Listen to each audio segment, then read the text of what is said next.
This is the Anything Goes with Jackson Neill podcast.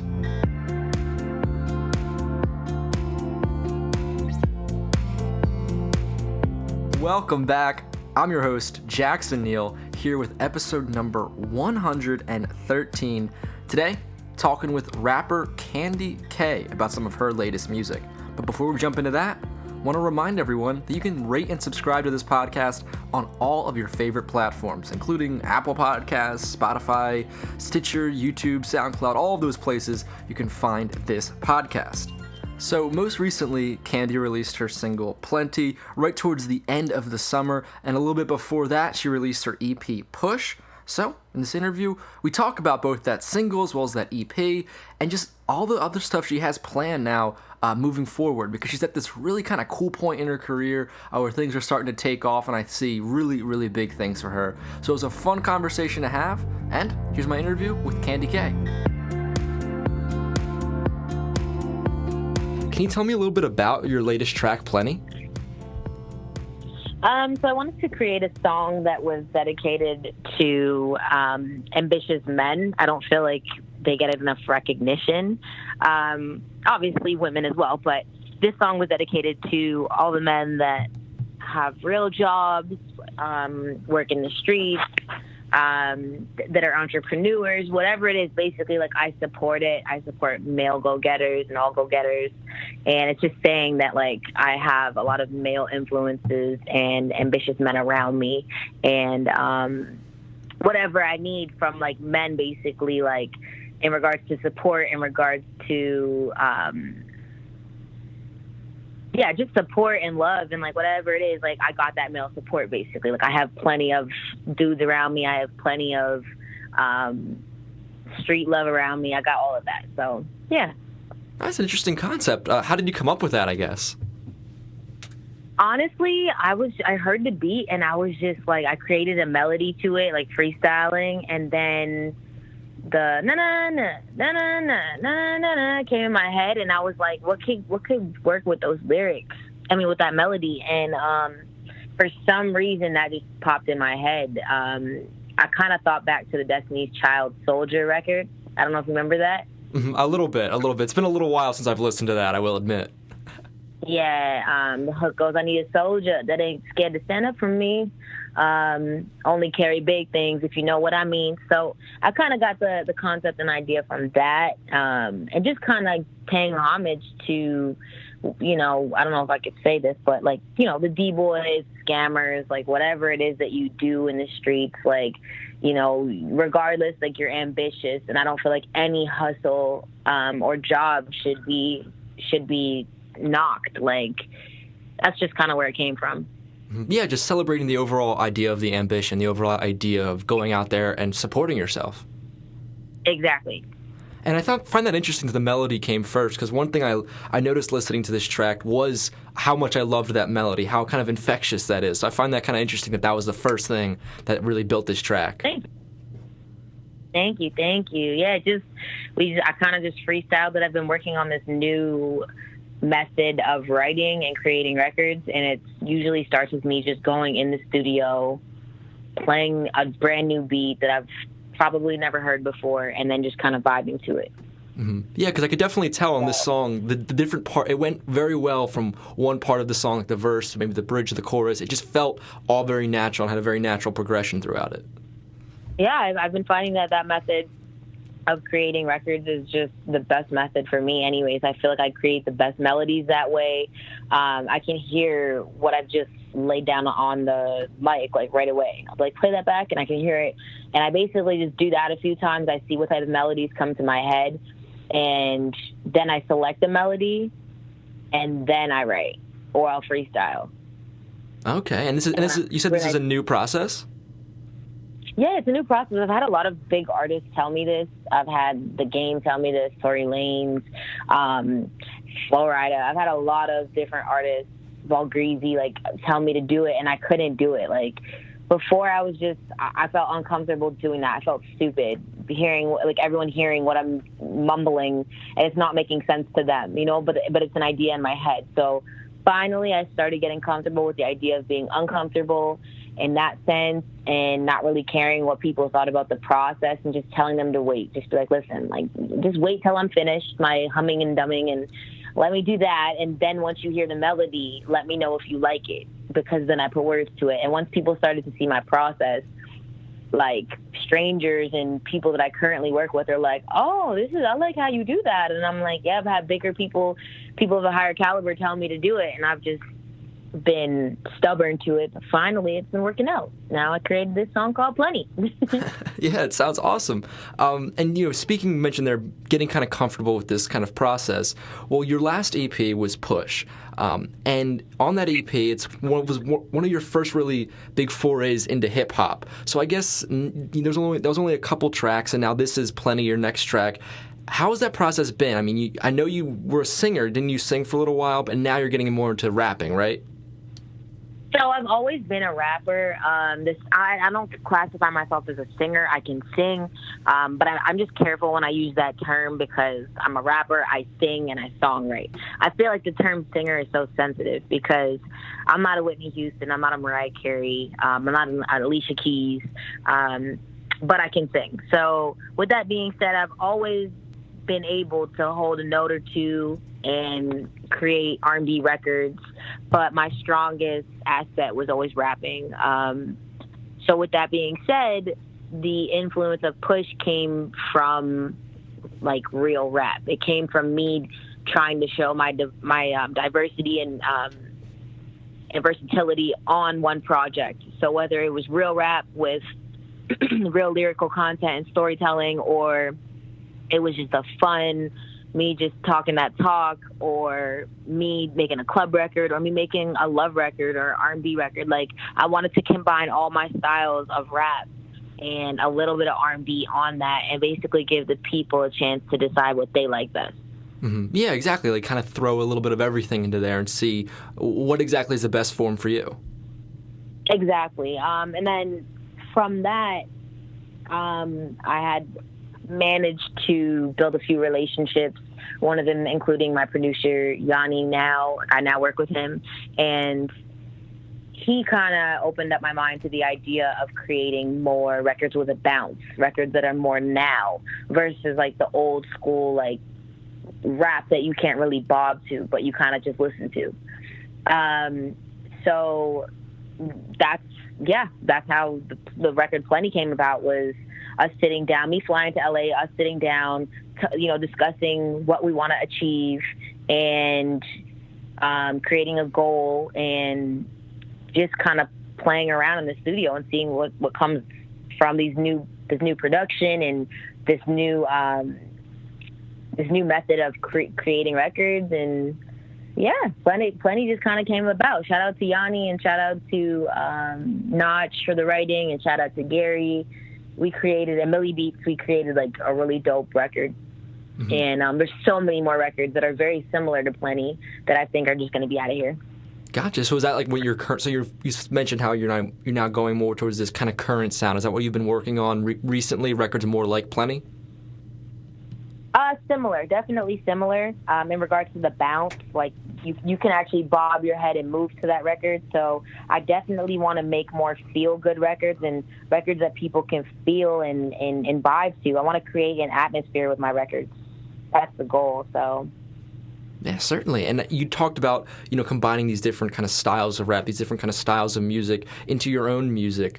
I've read that you've spent time living in Miami, you're in Toronto right now, New York, New Jersey. So how do all those different places, I guess, contribute to you and influence you musically? Oh, man. So I started off in New York. Well, that was, I can't even speak. I got my first opportunity there to meet with Jeff Robinson, who was Alicia Keys' former manager. He helped her do her first project.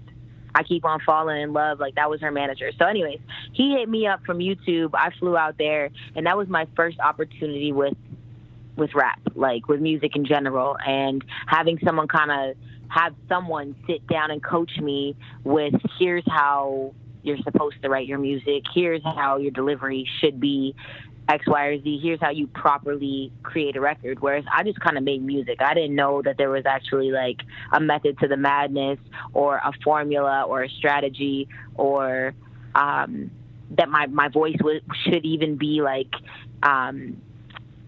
delivered a certain way. Like, I didn't know all of the importance of all of that. So I learned a lot from that opportunity. I obviously was not ready because I was an amateur, and I went back to Toronto, and I took everything I learned, including the accents from New York, and intertwining it with my rap moving forward. I also learned the importance of bars and similes and metaphors, and just how to play around with wordplay and slide in and out of pocket when I rap.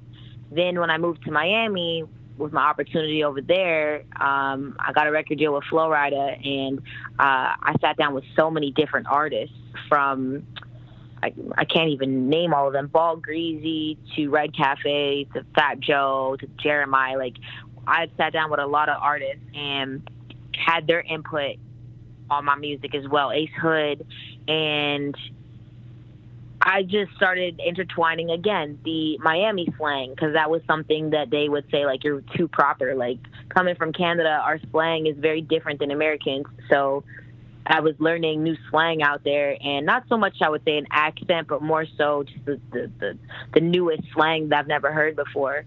And I was putting that into my music. Then I was learning how to diversify my music, creating pop music, creating rap music, club bangers, which is something I've also never done before. And just different subject matters as well. And then coming back to Toronto, I kind of mixed New York, Miami, and the Toronto sound all together, and was in the works of creating my own sound. But it was very difficult to combine all three and market myself the right way. So going to LA now, that's kind of where I finally got a bit of bounce. And I feel like no matter what, when you go to Cali especially, you'll always get that bounce somewhere in LA. Like, no matter where you are in California, like, everyone knows that hip hop in California has a bounce to it. So I feel like it was only right that I finally learned how to step out of my element, find a melody when creating and a bounce, and then writing words to it. And I feel like that was like the missing piece to everything that I've been missing with my rap and with my music in general. So now you got a melting pot. Yeah, I mean, there's certainly, like, where you just explain all these different kind of different things, and when you listen to Push, you can kind of hear the different. Now that you mention them, you can hear the different influences pop up on this track or that track, and it all starts to kind of make sense throughout your music. So since you took all of that from Miami, New York, Toronto, now out in LA, how long has it kind of been? How long have you been working on melding all of these sounds together? I would say for about 8 years now, because I've been making music since I was 14, 15. I'm 28 now, and I first went to New York when I was 19. So I would say since I was about 19, so about 8 to 9 years, I've been like mixing the pot. But I would say only the past 5 years I've been really serious about the music, because on a separate, like, aside from music, you got to take time for yourself to figure out you and you as an artist and the direction you want to go. It's easy to not learn from past experiences and things people try to teach you. So you really have to sit down, take time for yourself, and like figure out a direction you want to go, how you want to sound. And if the music thing is really like a serious career that you want to make of it. So I think literally the past 5 to 6 years I've been taking it very seriously. Mm-hmm. And working on creating that melting pot. Mm-hmm. Exactly, and I think that's so cool to hear, because a lot of people view music as this thing that's almost like this overnight success with artists, and you realize, and you listen to these artists talk and realize, no, it's not. There's a lot more years, a lot more training that kind of goes involved, not just making one hit song and you're all of a sudden huge. There's some time it takes. Absolutely. I mean, not for everybody. Some people are, overnight successes, but the average artist, it takes a good 10 plus years. Mm-hmm. Yeah, one artist, I remember interviewing Rhapsody when she released her last project, Layla's Wisdom, and she was telling me that Ninth Wonder came to her and told her it would take 9 to 10 years for her to become, like, her full potential as an artist. And Layla's Wisdom dropped on, like, the 10th anniversary, or, like, the 10 years exactly to when he told her that. And it was, Grammy nominated and everything. So there's that decade-long commitment that it has to take to really make lasting music. And that's what I'm saying. Like, for me, I think it's been about 6 years that I've been taking it seriously. But, like, mind you, when I was 19, I was in university as well. I lived on my own. I had 3 or 4 jobs. So it was very hard to balance music when also trying to keep a relationship with my family, because my family is very old school. And my mom and my grandmother are very old school, and they believe in finishing school before you try to do anything else. So I just wanted to at least get that out the way to say I did it, and let me do what I want to do at this point. Mm-hmm. So that got in the way of me chasing my dreams from, like, super young, right? It was very hard to focus on music while still maintaining good grades in school, and also working like 3-4 jobs. Yeah, that sounds incredibly. It sounds incredibly tough to maintain all of that, as well as try to make this music on the side when you have everything else going on in your life. Exactly. So you mentioned, I want to backtrack a little bit. You mentioned, you were signed with Flo Rida, and I've read that you went around the world and performed with him. Is that right? Yeah. Yes. What was one of your favorite memories? What was one of your favorite stories, I guess, when you were going around and performing at all these different places across the globe? I would say learning how to control a crowd, like having a crowd being able to repeat after you, sing your lyrics, move, smile, want to take pictures with you after. Just the fan love in general, even though the stage wasn't mine, but I was an appearance on the stage or a feature on the stage. It was just a very overwhelming and unforgettable experience to have 3,000, 10,000, 15,000, 20,000 people dance to you singing your lyrics and want to take pictures with you after because they loved your music that much. Or getting so overwhelmed. Like, another like really good experience was a guy had this souped up donk, like an old school, I think it was an old school Cadillac. And it was like all painted, all gold. It was decked out. Like, it looked like he put a lot of money into the car. And he asked me to sign it. And I was like, are you sure? Like, this is a permanent marker. You want me to sign it? He's like, yes, you are, like, amazing. And nobody else had signed the car except for me and Flo Rida. Wow. So I thought that was pretty cool. For someone to sign your car, like, you put a lot of money into that. So that was a really cool experience, too. And I think just traveling in general, seeing, like, the different cultures all over the world, all over America, Canada, the different states, how people live different rules, laws, but mainly just the fan love was the best thing with traveling and touring and going to different cities. Mm-hmm. Yeah, and you're so right about also, that whole story about the car, that's absolutely crazy. If I had a car like that, I don't know how I would, that'd be insane to have that privilege to, like, sign something like that. But yeah, you're right, but just going around the world, seeing how other people live, it just kind of opens your eyes. Yes, absolutely. So you have this single out, Plenty. It's your latest single. You've been working on other stuff that sounds like it. You had your Push EP last year. You're really releasing a lot more music recently. What's next for you? Well, I want to drop a couple more singles. I'm not going to say that they're going to sound just like Plenty, but it is about the same sort of bounce and vibe to it. But I have a lot of new content that I feel like is going to shock people because, like you said, my album Push, or my EP Push, is very different from the single I just dropped. So the new music that I'm about to drop is very different from Plenty and very, very different from Push. So I feel like once people start to see the new sound I'm creating, they're going to definitely gravitate towards it. Because it's more current sounding, and you can hear my progress and my growth. So after these next couple singles, I definitely want to drop another EP or two by 2020. A big thank you to Kandy for coming onto the podcast. And remember, go down into the show notes. There, you'll find a link to her single Plenty, as well as her other music, and a link to go follow her on social media. And with that, that'll wrap it up for this episode of the Anything Goes with Jackson Neill podcast. Thank you so much for listening. Remember, subscribe and rate the podcast on your favorite platforms, because there's new episodes every Tuesday and Thursday you don't want to miss out. And for more episodes, go down into the show notes, visit the link to jacksonneillpodcast.com. That's where I put the episodes to all of the podcasts I publish, this one, as well as my sports and music discussion ones. New episodes of the music ones starting on Sundays, with sports coming on Monday, Wednesday, and Fridays.